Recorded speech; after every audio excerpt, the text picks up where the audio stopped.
Let's go with Ashwin now. This one is on YouTube again. What are the key differences between F1 OPT and CPT employment that applicants should be aware of during H-1B cap filings?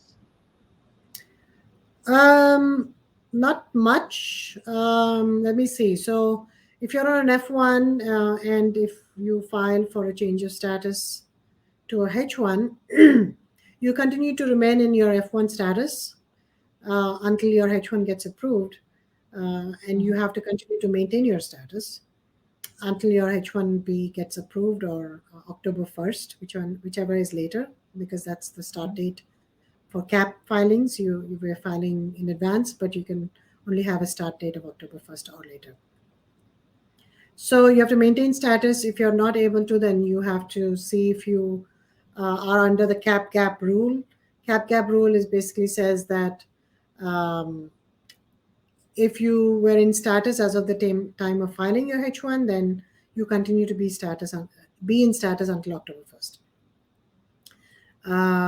So that's with reference to change of status, and so there's no difference with the whether you're on OPT or CPT with reference to change of status or cap gap.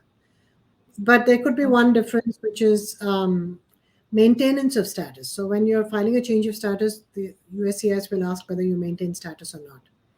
And so on a CPT, there are different questions asked about maintenance of status.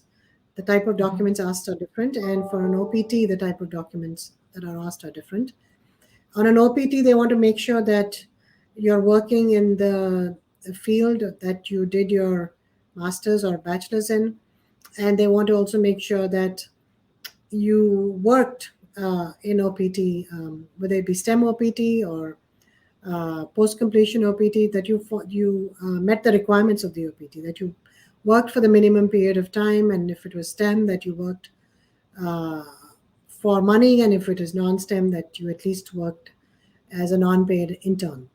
For CPT, they want to make sure that the school required the CPT, and especially if you took a day one CPT, then there are even more questions asked. That means if you took a CPT on the day one of your master's or bachelor's, then they'll ask even more questions as to why you needed to take CPT as soon as you started, because a lot of individuals, in order to work, do a master's degree instead of in order to study. So they do a Mhm. master's degree and they take a day one CPT and continue to work. And often I don't blame them because this is how the system is. If you don't get picked in the lottery, then you're not able to work and you might lose your job, etc., etc. So anyway, that's a different story for a different day. But uh, yeah, so if you're on a CPT, then they might ask you questions as to how the CPT is connected to the course that you're taking, asking the school to show what is the connection, asking the school Asking the to school to. show why CPT was required. What is it part of the curriculum? So they ask a lot of questions. So that's why, from the point of view, if you get an RFE, there could be some difference between OPT and CPT.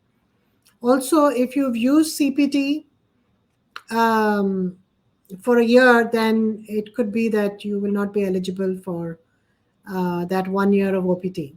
PT. Mhm. So that's something to keep So in that's mind also. something to keep in mind also. Okay. Thank you, Ashwin, for that question. And thank you, Prashanti, for taking that up. Are you an IT consultant seeking a new opportunity? We offer job placement services for US citizens, green cards, EADs, and visa holders.